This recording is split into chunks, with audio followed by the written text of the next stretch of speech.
channel, sharing with friends, with me, Donna Judge.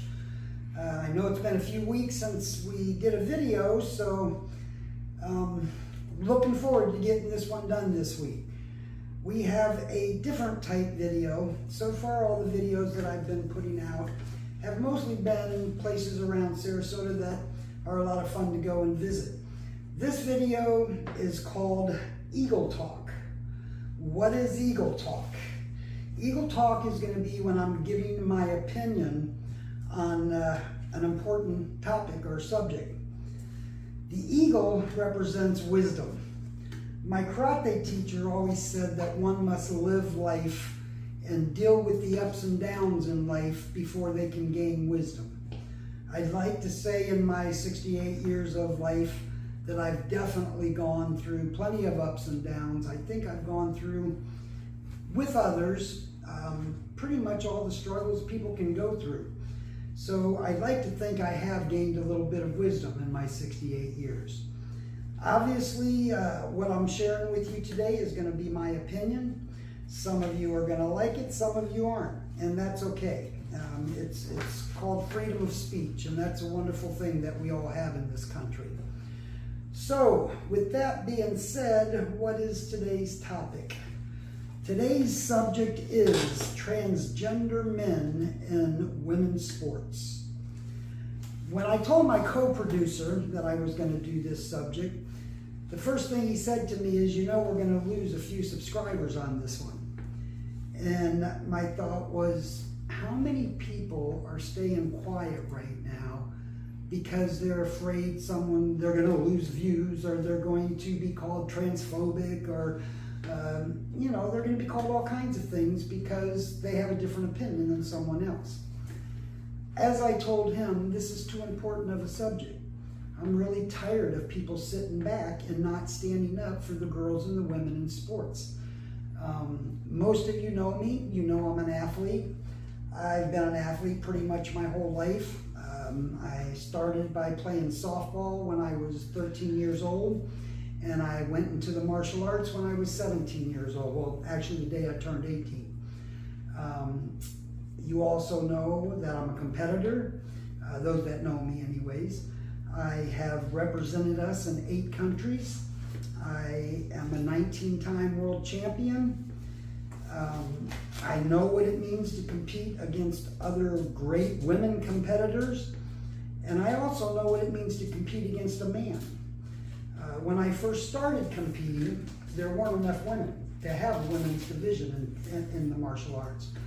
So I ended up having to fight against the men. I can just tell you that no matter how good you are at what you do, men are built differently than women. That's just a proven known fact. That's not something that we just make up. It's just the truth. Their bones are stronger, their physique is stronger.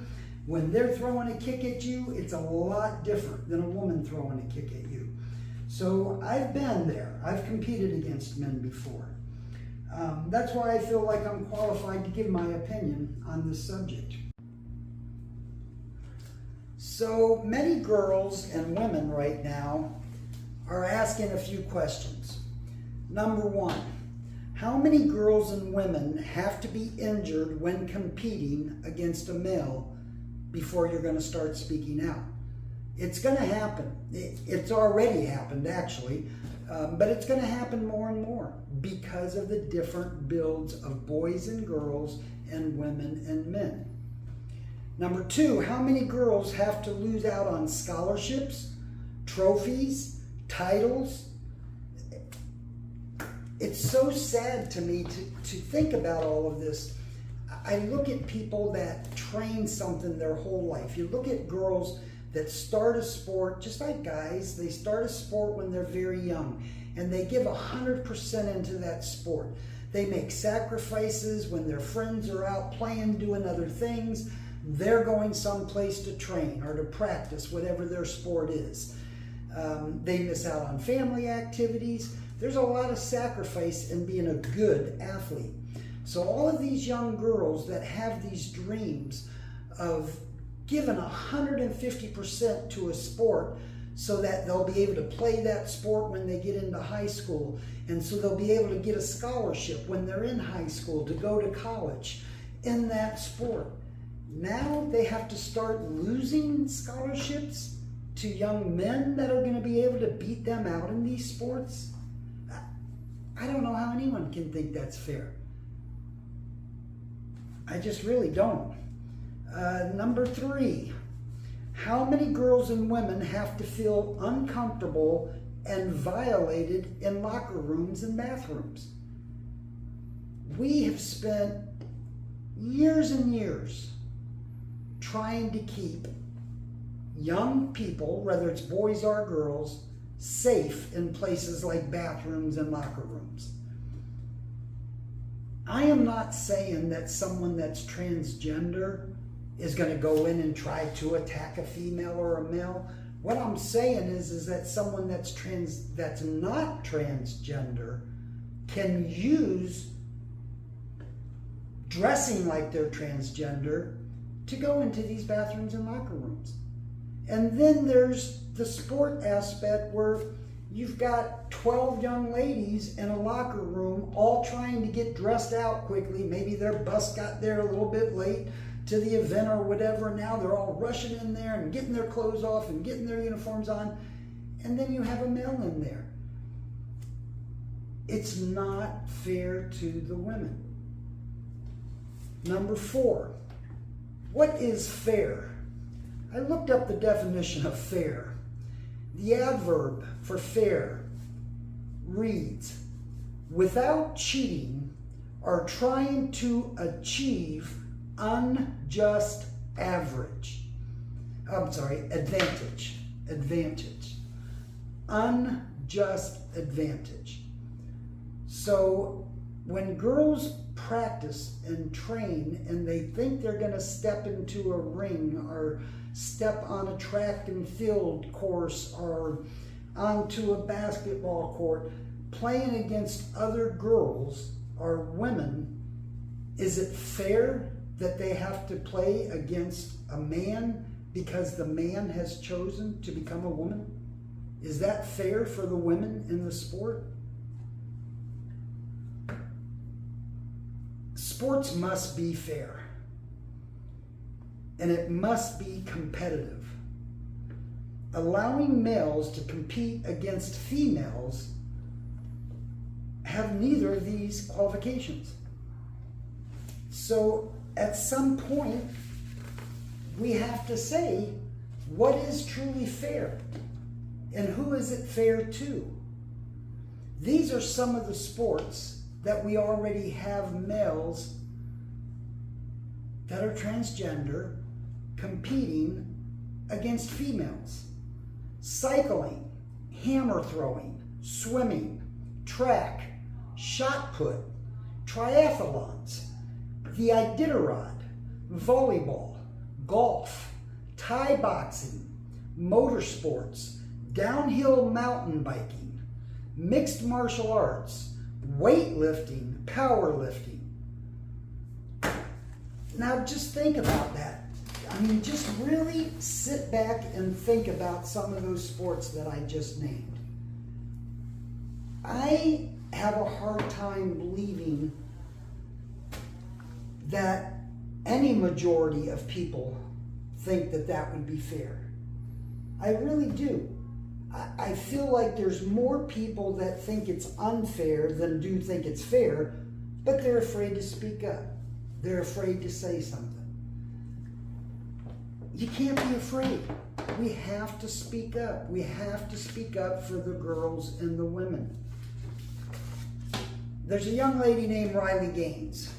For most of you that have been following any kind of news on the transgender competitions, you know who Riley Gaines is. Riley Gaines was a swimmer. Let's talk about what it takes to be a swimmer on a college team, hoping for the Olympics one day. They swim every day. They usually start at 5 or 6 years old, and then they swim daily. They train daily. They go to a massive amount of competitions. They hope for a scholarship from their high school swim teams onto their college swim teams. They hope from college, or even before college, to one day make it to the Olympics.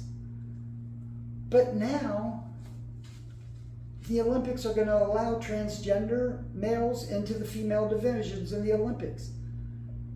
So for all those young girls out there that were willing to put that kind of time into a sport, what do you think is going to happen with that? How many girls are now going to feel like, yeah, if I give 100% and I make the sacrifices and I train, then I've got a chance towards that scholarship, or I have a chance towards the Olympics. Instead, they're going to start going, well, why should I bother with that? Because the guys will come in and they're going to beat me anyway, so why should I bother? And are they being unrealistic if they think that? I don't think so. Anyways, Riley Gaines was a wonderful swimmer. She's the one that lost to a transgender, Leah Thomas. Leah Thomas was a male swimmer and was ranked number 65 in the male swimmers. He moved into the female swimmers and became ranked number one. Number one. He beat Riley Gaines. It made no sense to me. Riley Gaines is a female athlete. She should not have to compete against a male athlete that wasn't good enough to make it to the number one position with the men. So now he has switched to the women because he knows he will have that unfair advantage that we talked about with the word fair. Riley Gaines has been reaching out to a lot of the women athletes. I know she reached out to Serena and Venus Williams.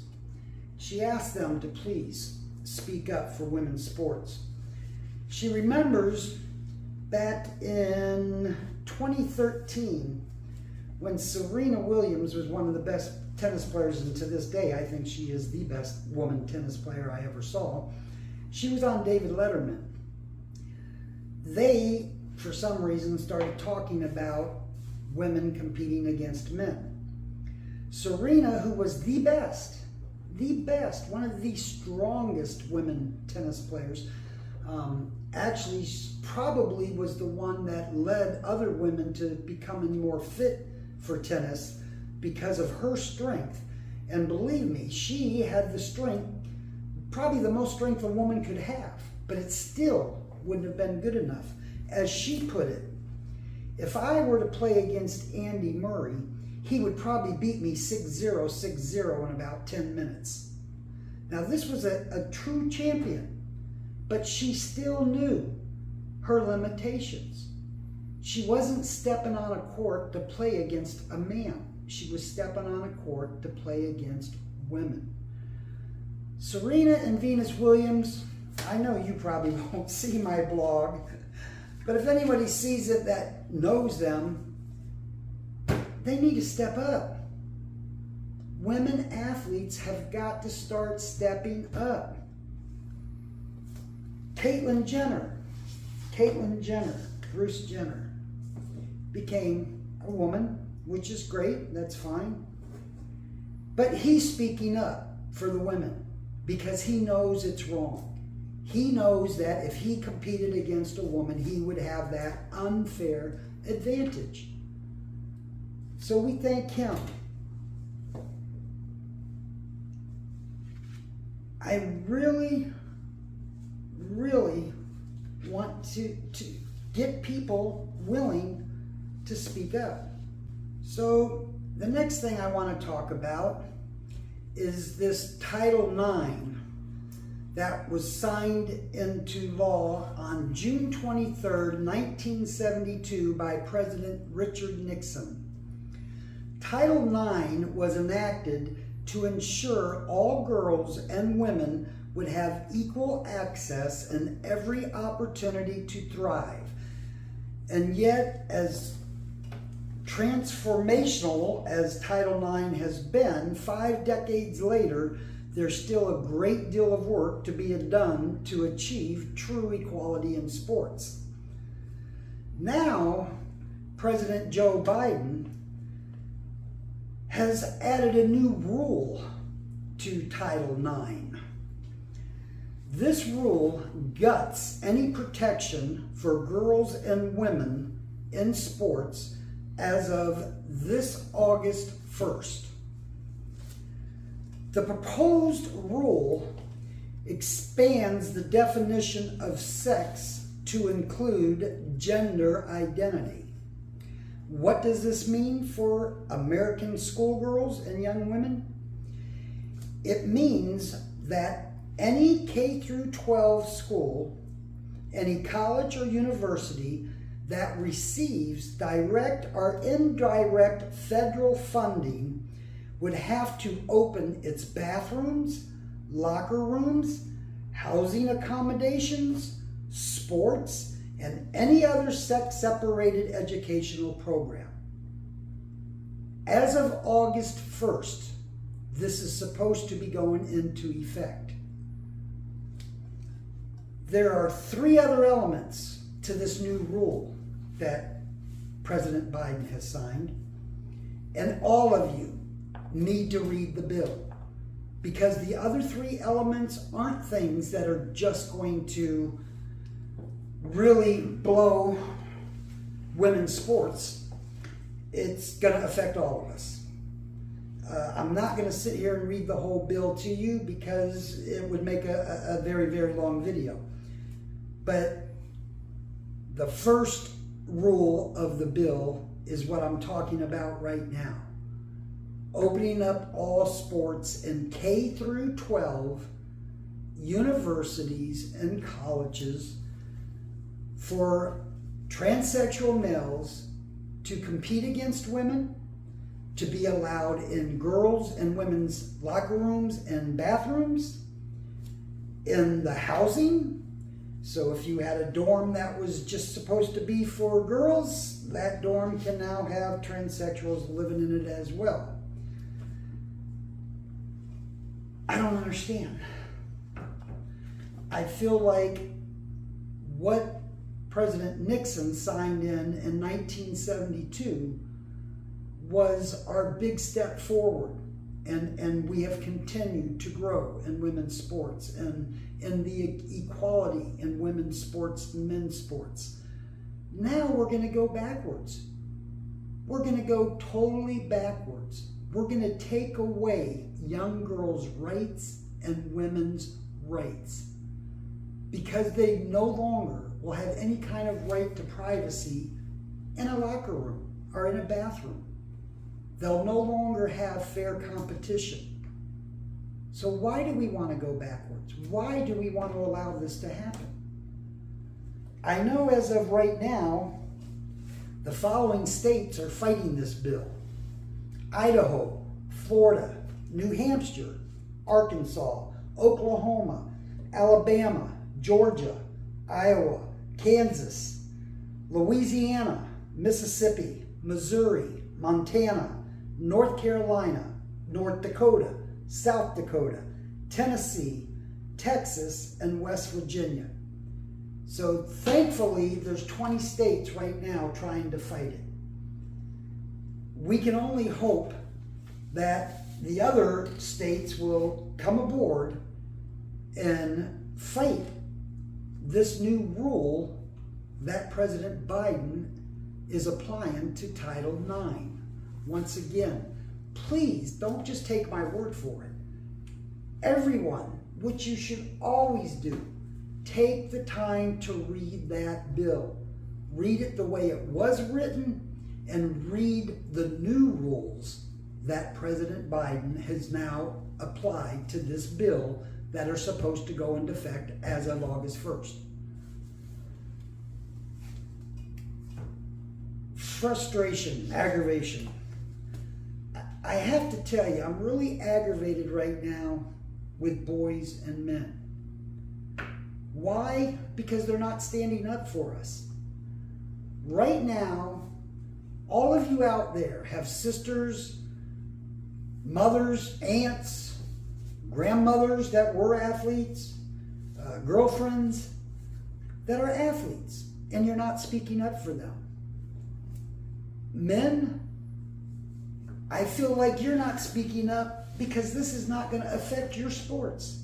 You don't have to worry about women coming in and taking over the men's sports. Obviously, that's not going to happen ever.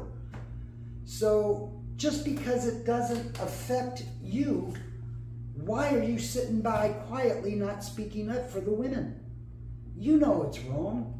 You're athletes. You know how much stronger men are than women. You know men's ability compared to women's ability. You know that. So why aren't you speaking up? I can tell you why a lot of you aren't speaking up. The same thing I said earlier. The same thing that I'm sure I'm going to get in the comments. People are going to say, oh, Donna, you're just transphobic. I am not transphobic, nor have I ever been transphobic. Everyone that knows me know that I teach my students. They are to respect all walks of life. Men, women, I don't care what your sex is. I don't care what your race is. I don't care what your religion is. I don't care if you're transgender. I don't care about any of that. All I care about is you're a good person. You're an honorable person. You're a respectful person. And you are a fair person. So I am not transphobic.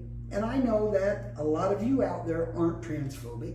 And I know you're sitting quietly now hiding from this subject because you don't want to be called transphobic. It has to stop. You have got to start standing up. As I said, if this was going to affect boys' sports and men's sports, I guarantee you'd be speaking up. You've got to do it for the women in your life, for the daughters in your life that want to be athletes. All of you big sports guys out there, all of you athletes out there, get out there and start talking about this. Show the girls and the women in your life, your world, that you care enough to speak up. That's what we need more than anything. We need people to speak up. So, I want fair competition for everyone. Obviously, to me, the easy solution. You have men's division, you have women's division, and you have open division.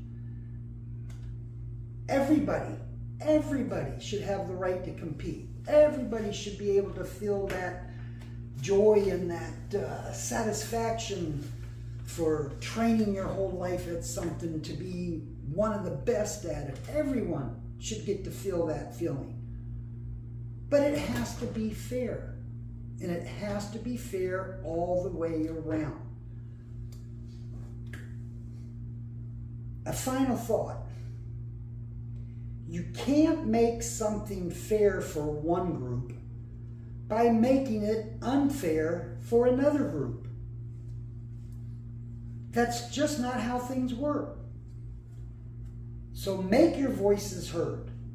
I'm going to suggest to all of you, you take the time to send out 2 letters, one to your governor and one to the president. I think you all know where he lives, that big White House in Washington. Real easy to get a letter off to him.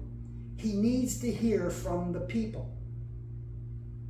We, the people, have got to speak up for what is right for girls and women in sports.